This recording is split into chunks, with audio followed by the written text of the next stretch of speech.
Greetings, salutations, Charlton66. Steve here once again with another video. How's everyone doing? I hope everyone's doing well.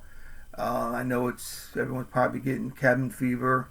Depending on where you're at, I know those restrictions have been lifted depending on where you're at. So some people are going out and enjoying maybe some dinner or something like that at a restaurant. But where I'm at, it's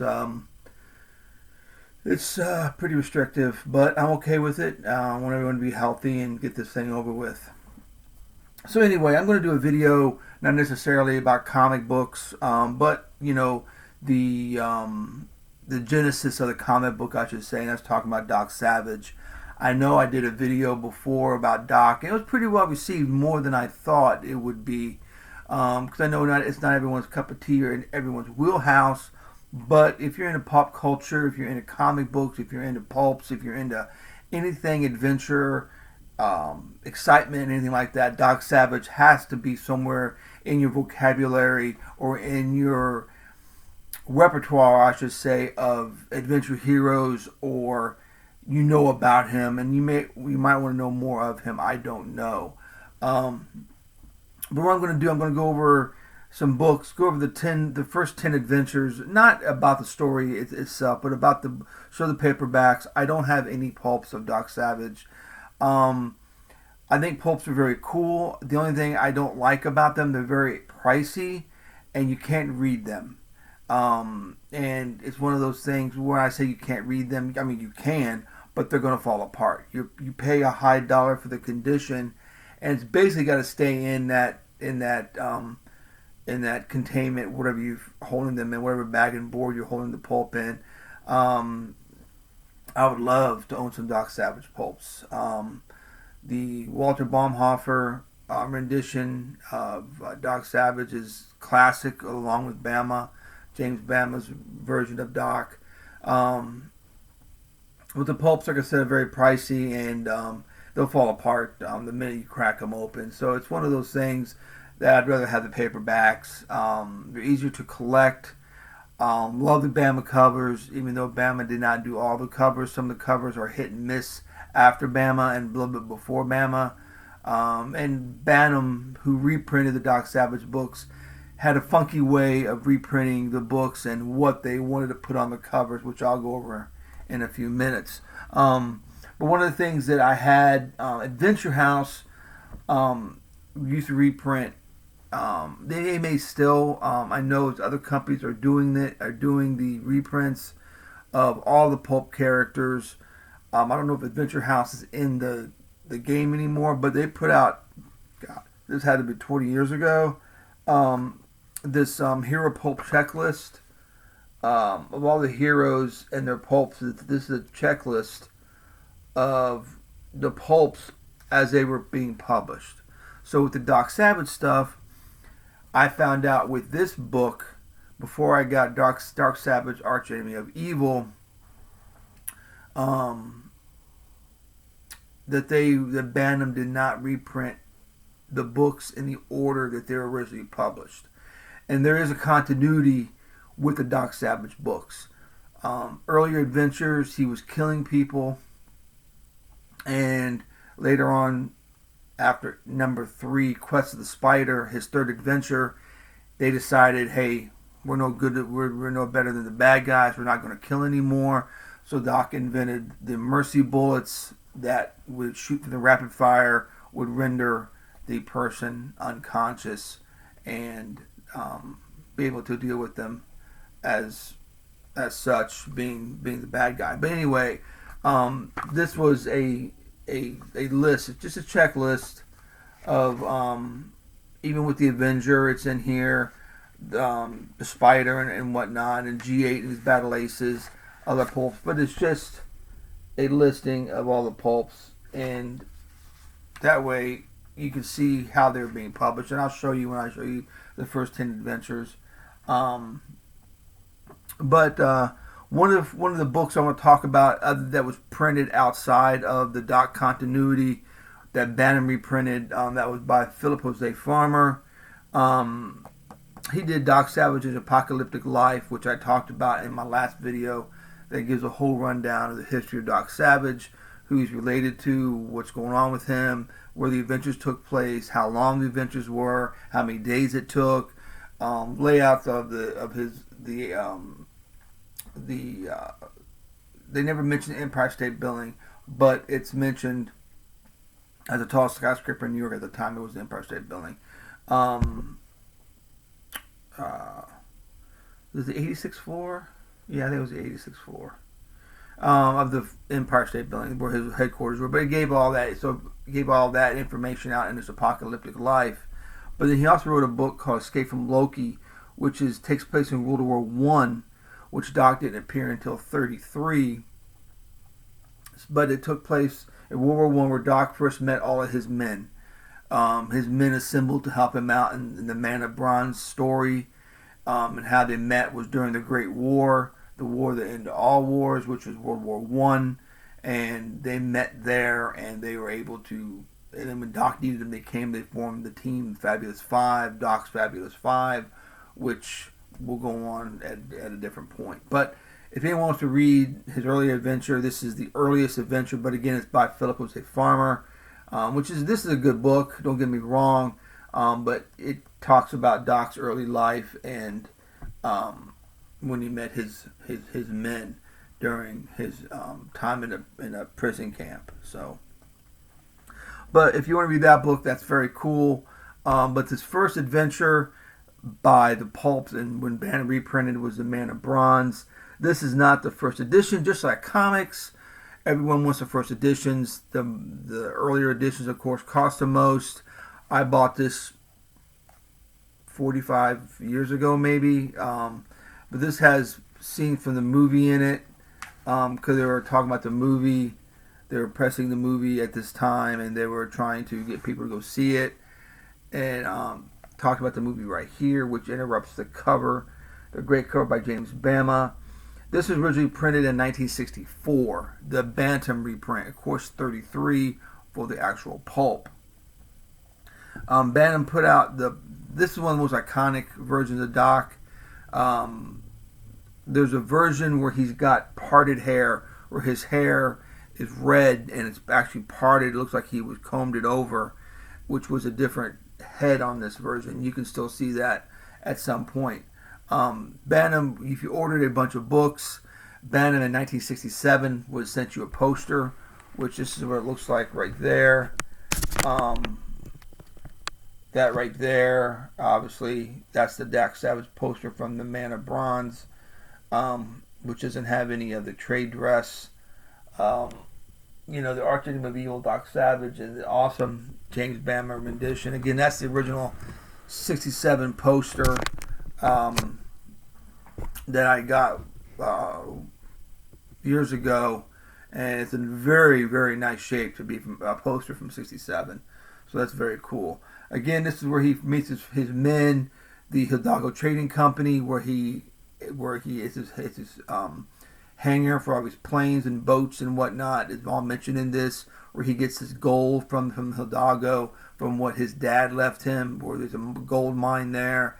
Of course, very pulpish, very, you're rich, you're overly rich, you help the world with your wealth and your money and your scientific knowledge and everything else is all put in this book right here. And his second adventure, again, Bantam, I don't know why they did things on a continuity. There is a definite continuity. I guess they thought some more stories were more adventurous than other stories. This cover is by a guy by the name of Lou Feck, I believe is his name, who did this cover. Land of Terror, which is a second adventure. It says number 8 on top. That's when it came out. So on the newsstands, you'd already read 1, which was in continuity, and of course, you got 2 to 6, 2 to 7, which weren't in continuity, which people when they're reading it, if they put two, they probably didn't, but people really put 2 and 2 together. They can find out that some things didn't kosher with some of the other adventures and some of the other books. So that's the cover of the Land of Terror. Very, very cool stuff. This Quest of Spider, this is his third adventure. This, I think, is an earlier print. if I'm not mistaken. Yeah, this is the first printing on this one. But again, I'm not going to go over that in this video. But again, this cover is by Fred Pfeiffer. Bama was no longer doing the covers at this point. Fred Pfeiffer's covers were hit or miss. Some covers were really good. Some covers were not as decent. But this is where they decide to stop killing in this book. So it's kind of cool that he found alternate ways of dealing with the bad guys. And Doc Savage did this thing, which is an ethical decision upon who's ever reading the book. But Doc took it upon himself.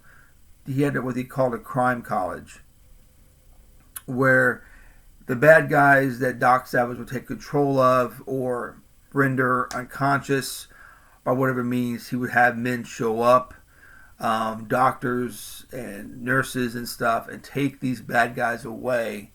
I'm talking about the goons, the henchmen, the not the head guy of the gang, so to speak, but sometimes it happened that way.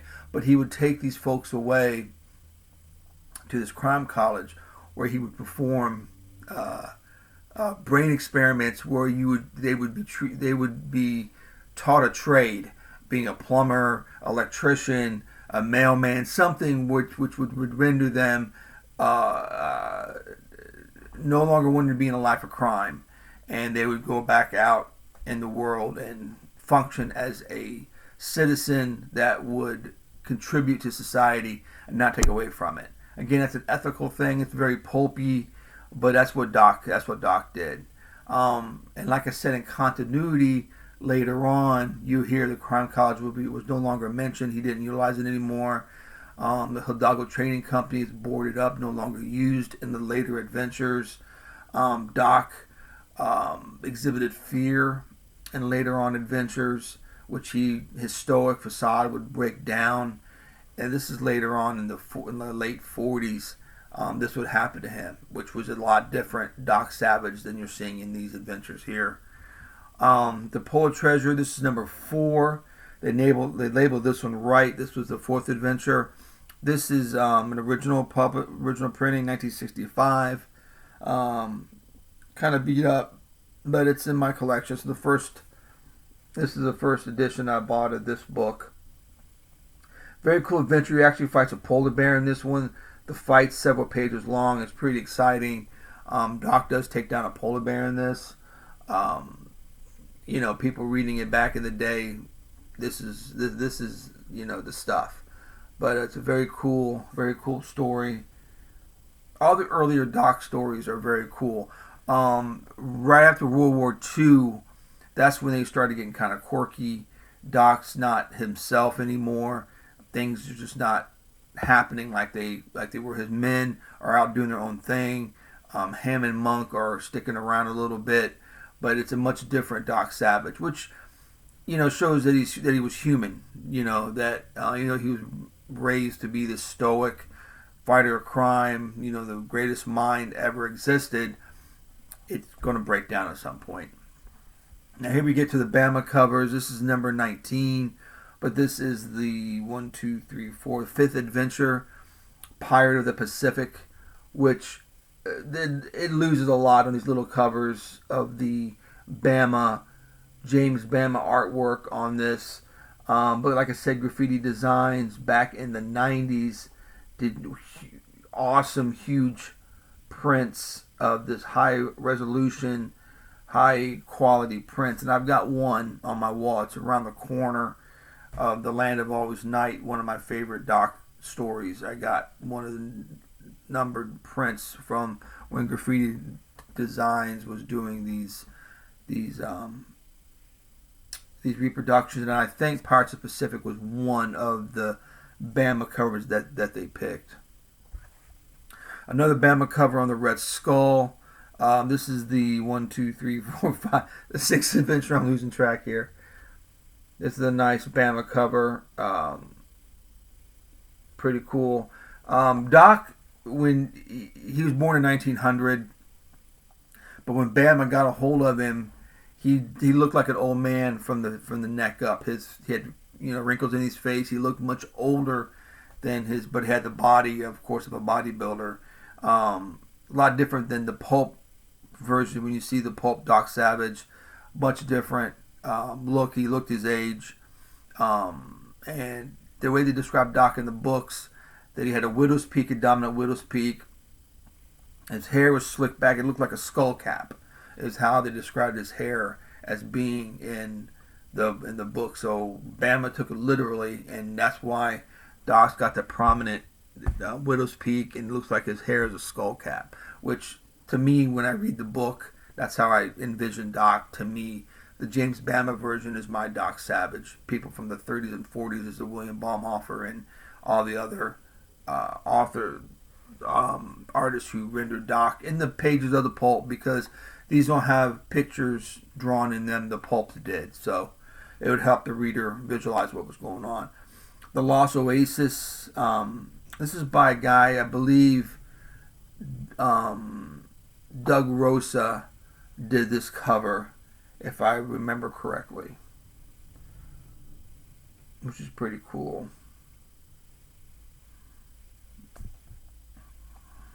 I'm only going to do the first 10 adventures, and maybe I'll do another 10 with some comic book input at some point.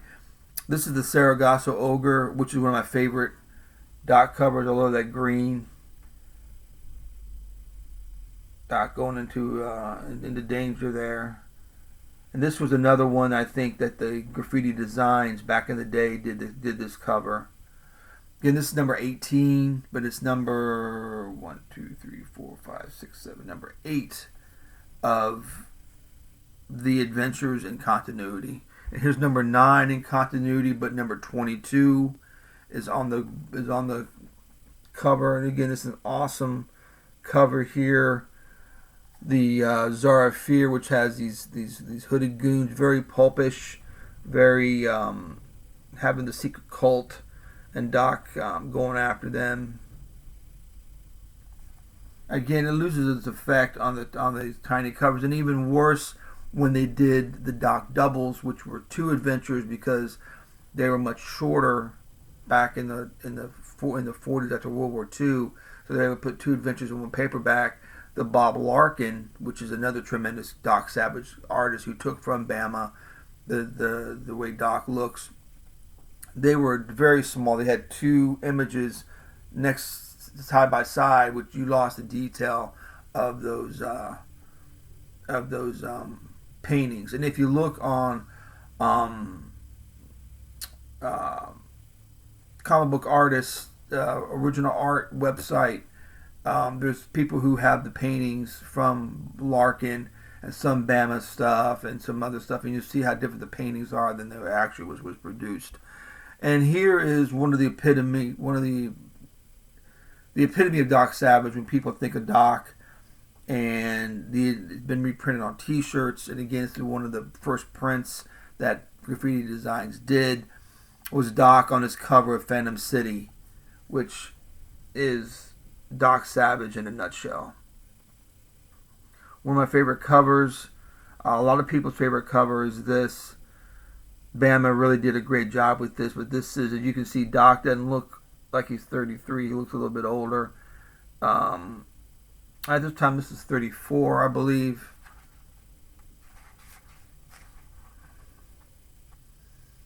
This is the original printing, 66. No, December 33.